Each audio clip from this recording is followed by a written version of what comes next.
My name is Joyce Palmer, and what we're looking at here is a live blood culture of John, and I'm going to have John explain what has happened to him in his own words. All right, this is April of '99, and back in 1966, I was exposed to a massive dose of Agent Orange in Vietnam in the Bo Loi Woods area northwest of Cu Chi in War Zone C. I was with the 25th Division, an artillery forward observer with the infantry, 1st of the 27th Wolfhounds. At the time, we had no idea what Agent Orange was, nor did we expect to be encountering any of it at the time. And we were sitting on our helmets having K-rations at the time that the planes flew over, dropping to Agent Orange at altitude of approximately 200 to 250 feet above the ground. It felt like rain on top of us, and since all of us were sitting on our helmets to avoid sitting in the mud, the Agent Orange soaked into the hair and scalp.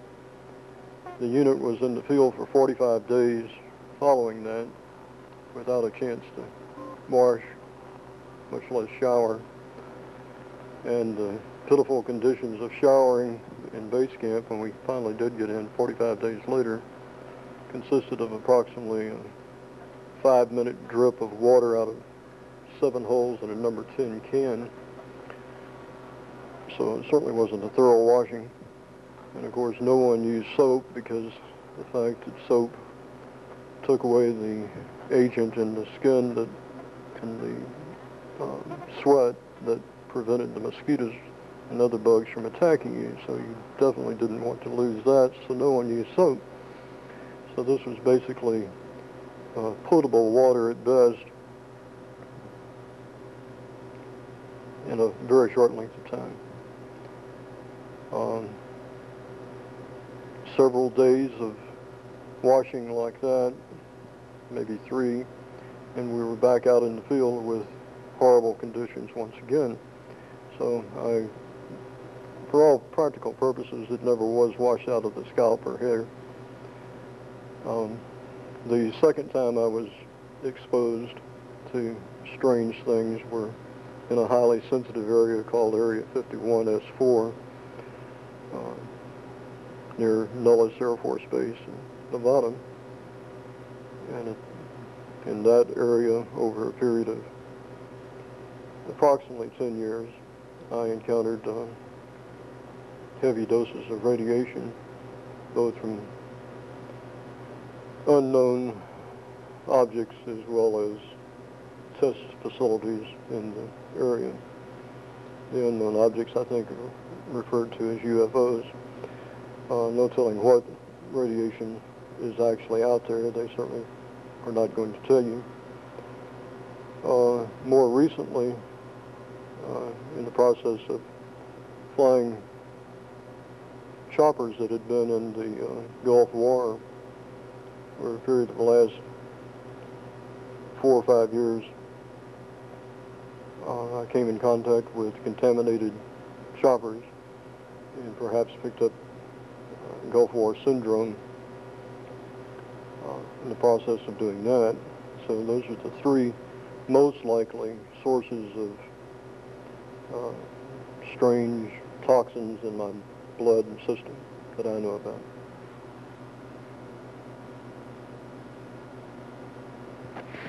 Okay, and that's about all you have to say about that, huh? Okay, well, John, let me tell you what the good news is. I am a lay person, and I have been doing dark field blood testing for 5 years now. And what we're looking at, which is really difficult to discern what we're looking at, it just looks like a mass of color. What we're seeing here is massive cellular aggregation, which means the blood is clumping, the blood is thick and toxic, and the colors that you see emanating from your cells, it's my opinion, and I have done this for over 5 years now, and what we're seeing is toxic shock syndrome at the cell level. And what I'm here to tell you tonight is that the good news is that this is reversible. We can clean your body up, and we're going to leach the chemicals out of your body with the Vital Ion edible oxygen. You're going to have a hot tub, and we're going to let you soak for approximately an hour, and then with drinking lots of pure water, spring water, while you're doing that. And then we will have you shower and rinse the body off, and then we'll do another blood test and see if we can't clean this mess up. Because what you're essentially looking at is chemical and electrical imbalance, period. And it's very easy to do. With your condition, it might take longer than others. Most people, it takes approximately 21 days.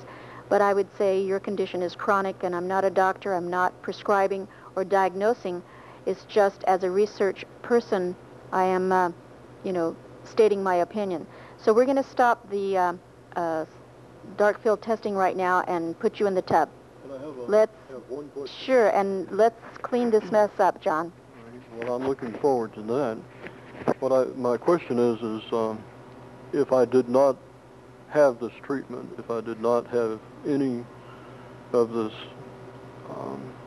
special water with oxygen in it or anything else, in other words, if I just simply did nothing except, for instance, take aspirin or Tylenol or whatever, how long would I live? Well, I can't really make that prediction, but I can tell you right now, let me tell you right now that 40% of the disease in the whole world is contributed to the toxic environment that we live in, and it's no longer safe to live on this earth. And I heard that in the news last October. So if you didn't have, which we do not have control of our environment, we're not in control of the water we drink, the air we breathe, the food that we eat, and various things like that, then there would be no hope at all. But with the oxygen, you can take control, which it's your responsibility to do. But I don't know that I heard you mention your condition right now, that you're bedridden. Yes, and then could you please, I'll hand you the microphone, and then could you please tell us what has happened to your body with your hair and everything? Over the past 2 years, I've just gradually died.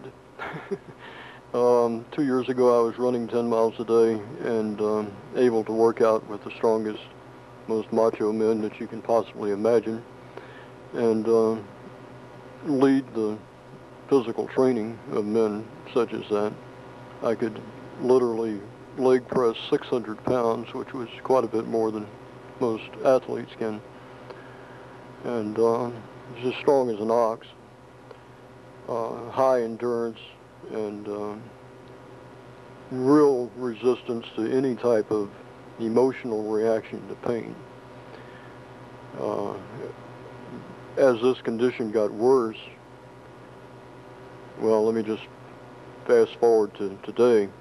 In order to be able to get here tonight, my wife had to help dress me, had to help me stand up to get out of bed, had to drive the car here, had to help me walk from the car 25, 30 feet into where I am now. Without her constant assistance, I would just be dead, period. There wouldn't be any question about it. John, I have a question for you. How does it feel to be in the condition that you are now at, you said you're 58? Oh, you will be the 26th? Is it 27th of April? How does that make you feel as a healthy, very strong man? What was it, 2 years ago? How does that make you feel to know that you, until today, which I know it's going to reverse it, because all we have to do is clean up your body, because you cannot rebuild a toxic body. And so, anyway, I'm thankful to God for you that you have Jill, as you know, I'm sure you are more thankful than I can ever begin to believe. But anyway, I'm going to turn it back over to you, and then we're going to jump in the tub and clean this mess up. I guess that you're referring to the emotional side of this. And the physiological. The emotional side of it is very, very